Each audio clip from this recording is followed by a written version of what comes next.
Magandang araw Pilipinas, narito po ang latest Weather Today forecast. Patuloy pa rin binabaybay ni Bagyong Francisco ang karagatan, huling namataan ng sentro nito sa layong 1,170 kilometers silangan ng southeastern Luzon. Taglay nito ay lakas ng hangin ng 110 kilometers per hour malapit sa sentro at pagbugso na umaabot sa 135 kilometers per hour. Ito'y kumikilos pahilagang kanluran sa bilis na 25 kilometers per hour.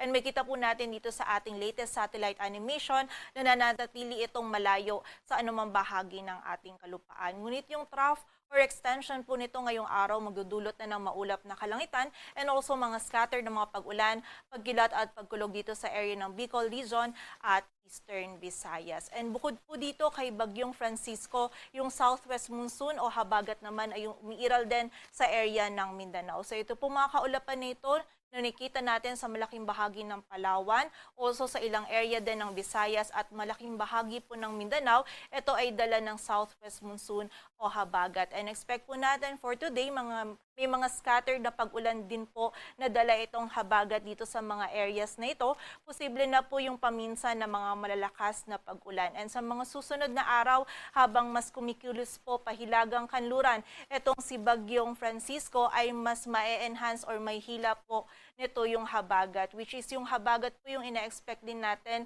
na magdudulot ng mga pag-ulan sa malaking area ng Southern Luzon, Visayas at Mindanao sa mga susunod na araw, and possible po yung paminsang bugso ng mga malalakas na pag-ulan, lalong-lalo na po dito sa may western sections ng mga areas na nabanggit po natin. So pag-iingat at paghahanda para sa ating mga kababayan, lalong-lalo po yung mga areas na prone sa flash floods at landslides.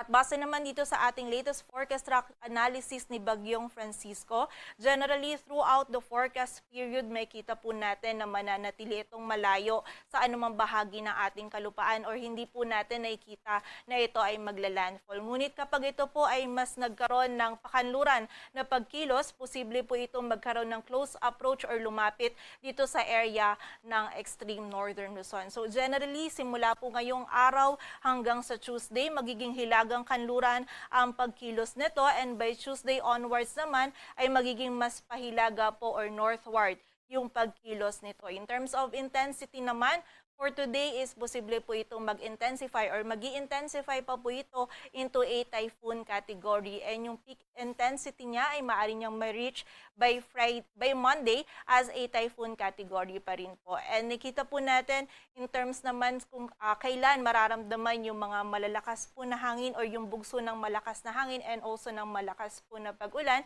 posible po itong maramdaman between Tuesday and Wednesday for dito sa area ng extreme northern Luzon, maging dito sa may northern and eastern portions ng Cagayan. Again, between Tuesday and Wednesday po yan. And nakita po natin, kasabay ng movement nito ni Bagyong Francisco pahilagang kanluran is muli ma-enhance nga po nitong ang southwest monsoon o habagat, kung saan yung habagat din yung magdudulot naman ng mga pag-ulan sa malaking area ng Southern Luzon, Visayas at Mindanao, and possible po yung mga occasional heavy rains natin for the area of Palawan, maging dito rin sa ilang bahagi po ng Western Visayas at Negros Island region, maging yung ilang area pa po ng Occidental Mindoro. But posible po itong magbago, kaya patuloy lamang na mag-antabay sa updates na ipapalabas ng Pag-asa and also paghahanda pa din para sa ating mga kababayan.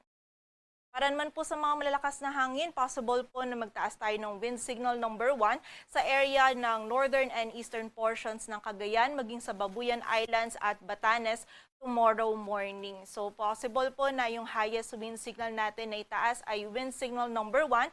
Posible po dito yung bugso ng mga malalakas na hangin, and possible din po na makasira pa rin po ito sa mga structures na gawa sa light materials.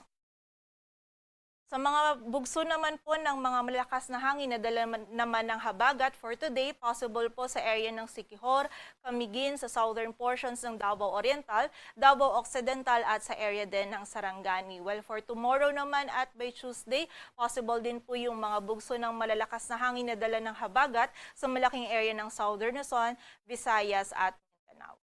Sa mga pag-ulan naman po ngayon, wala pa tayong nararamdaman na mga pag-ulan na dala po directly ni Bagyong Francisco. Ngunit posible po simula bukas naman yung habagat ay magdala na din po ng mga malalakas po na pag-ulan for some areas ng Southern Luzon, Visayas at Mindanao, lalong-lalo na po sa may western section nito. So again, paghahanda po para sa ating mga kababayan, lalong-lalo na doon sa mga areas na prone sa flash floods at landslides. Sa ngayon naman, wala po tayong nakataas pa na gale warning. Posible po yung up to 2.5 meters sa eastern seaboards ng Catanduanes at Davao Oriental. And sa mga susunod po na araw, most likely simula po by Tuesday is makaranas naman po ng maalon na karagatan yung northern at eastern seaboards ng Northern Luzon. Dala po ito ni Bagyong Francisco. So again, patuloy po tayo magantabay sa updates na ipapalabas po ng Pag-asa.